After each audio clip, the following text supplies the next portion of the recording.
The government has more often than not conducted operations to streamline the boda industry. However, these operations and knee-jerk measures instituted by government agencies, which last days bear little, if any, fruit in eradicating the impunity within the boda sector. Well, as Raquel Muigai reports, it appears that the challenges in implementing the changes the sector needs continue to outweigh the goodwill among regulatory authorities.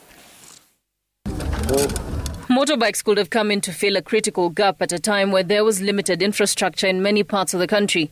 Despite offering a source of income to millions of youth, the sector has been described as one immersed in a culture of lawlessness, from recklessness on roads, gang-related crimes to mob mentality. The system is broken, the sector is broken.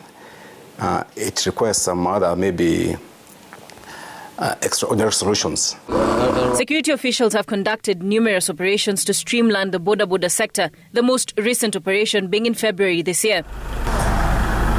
In November 2018, Interior Cabinet Secretary Dr. Fred Matiang'i and his counterpart Transport Cabinet Secretary Dr. James Macharia spoke tough as they announced the formation of a 12-member task force committee to develop policy, legal and administrative reforms and come up with recommendations on how to streamline the public service motorcycle subsector that was to be implemented 2 months later. Unfortunately, that was never to be, for the recommendations that have seemingly appeared to be good ideas on paper. And in as much as we're trying to restore sanity on the roads, but again, we have been trying to do the human face, knowing very well that these are brothers and sisters from the list of the pyramid who deserve, a livelihood.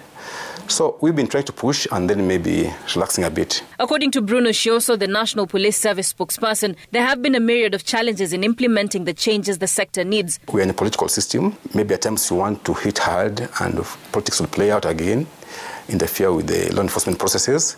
We have the issues of the numbers.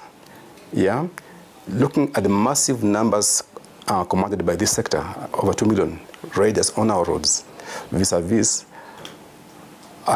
a total population of around 120,000 police officers. But out of this, we have a small dedication of traffic officers, who might be a negligible percentage, yeah?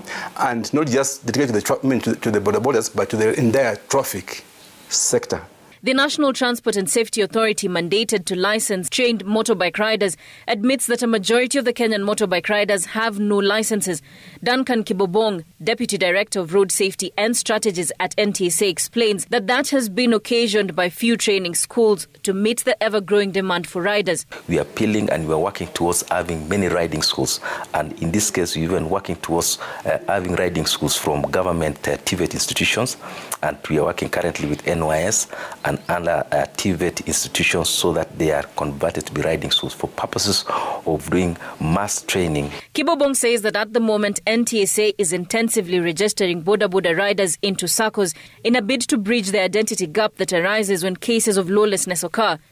To ensure that we have bodas in the country registered in terms of getting to know the names of the SACCOs or companies where they are in.